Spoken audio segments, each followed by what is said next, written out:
तो हेलो दोस्तों, मैं धर्मेंद्र आपको आज पावर सिस्टम का एक बहुत महत्वपूर्ण टॉपिक पर यूनिट इम्पीडेंस कैसे कैलकुलेट करते हैं वो बताने जा रहा हूं।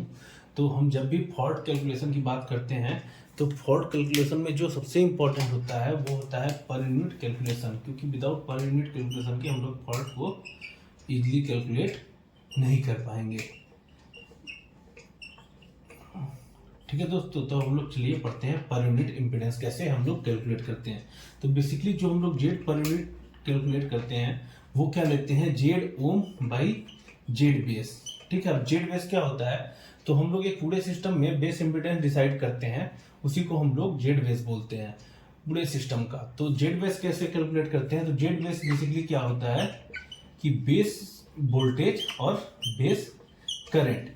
ठीक है दोस्तों, अब इसमें कुछ चीजें, कुछ और मॉडिफिकेशन हम कर सकते हैं जिससे कि हमारा कैलकुलेशन और इजीली हो जाए। तो जेड बेस को हम भी अगर रेटेड ले लें और आई रेटेड ले लें और दोनों साइड भी रेटेड का मल्टीप्लीकेशन कर दें तो क्या हो जाएगा, V R square by V R I are.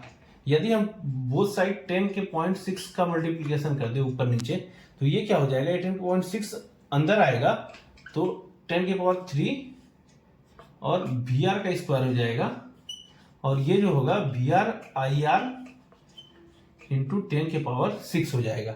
ठीक है दोस्तों, तो ये क्या हो जाएगा, केवीए हो जाएगा, बेसिकली किलो वोल्ट स्क्वायर हो जाएगा। तो ये हमारा हो जाएगा किलो वोल्ट स्क्वायर, और ये क्या हो जाएगा, एमवीए हो जाएगा 10 के पावर 6 की करंट। ठीक है, तो ये एमवीए हो जाएगा। तो हमारा जेड बेस का क्या फॉर्मूला निकला कि केवी स्क्वायर बाई एमवीए। अब इस जेड बेस को हम यहां पुट करते हैं, तो जेड पर यूनिट का अलग से निकालने का एक फॉर्मूला और क्या तैयार हो गया कि Z ohm into MVA by KV square. अब इस फॉर्मूले पे बेसिकली क्वेश्चन आपको देखने को एग्जाम में मिलेंगे। आप छोटे एग्जाम दोगे या बेसिकली ए या जे या दोगे तो इस फॉर्मूले पे आपको क्वेश्चन देखने को मिल सकते हैं। अब गेट वेट का दोगे तो अब इससे थोड़ा सा और एक्सटेंडेड वर्जन आपको वहां देखने को मिलेगा। ठीक है दोस्तों,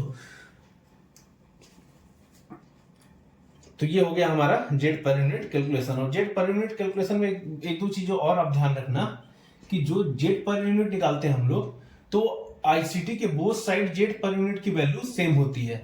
जैसे आप क्या कहते हैं, आईसीटी में जब हम ओम में इंपेडेंस की बात करेंगे तो प्राइमरी साइड कुछ और सेकेंडरी साइड कुछ होता है। ठीक है, पर हम जब पर यूनिट इंपेडेंस की बात करेंगे तो बोथ साइड सेम होता है।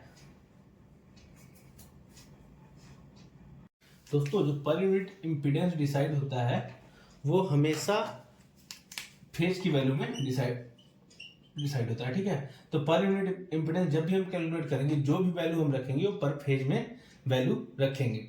ठीक है, तो अब हम लोग देखते हैं कि 3 फेज सिस्टम होगा तो उसमें हम लोग पर यूनिट इंपीडेंस को कैसे कैलकुलेट करेंगे। तो जेड पर यूनिट, यदि हम स्टार कनेक्शन की बात करते हैं तो जेड पर यूनिट बराबर क्या होगा, जेड ओम की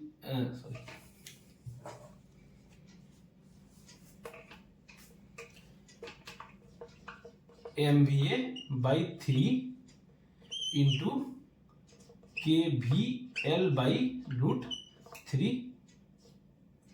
ठीक है दोस्तों, तो हम लोग बेसिकली क्या करते हैं यहाँ कि हम लोग जब क्या कहते हैं स्टार कनेक्शन में 3 फेज का जब जेड पर यूनिट इंपीडेंस निकालते हैं तो हम लोग लाइन को फेज में कन्वर्ट कर देते हैं और पावर को सिंगल फेज में लेके आते हैं। ठीक है, यदि हम यही डेल्टा कनेक्शन में निकालने जाएंगे तो यहाँ क्या आता है, Z per unit impedance Z ohm MVA by 2 into K V L का स्क्वायर। बेसिकली जब हम लोग डेल्टा की बात करते हैं तो लाइन वोल्टेज फेज वोल्टेज बराबर होता है।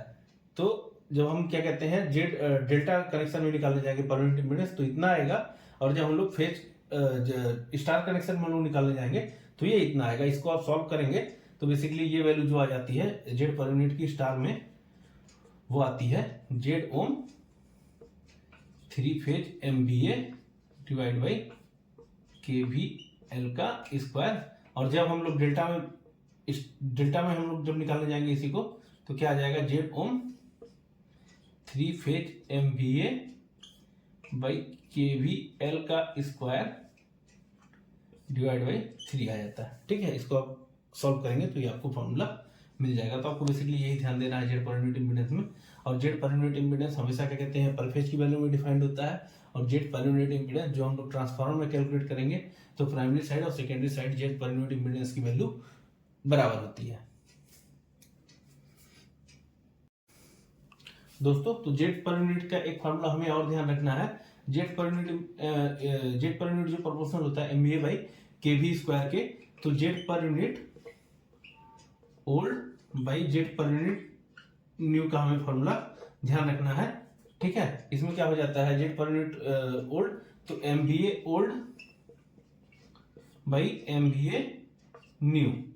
एक्चुअली में क्या होता है कि जेड पर यूनिट जो होता है एमवीए के तो प्रोपोर्शनल होता है और केवी स्क्वायर न्यू और केवी स्क्वायर ओल्ड।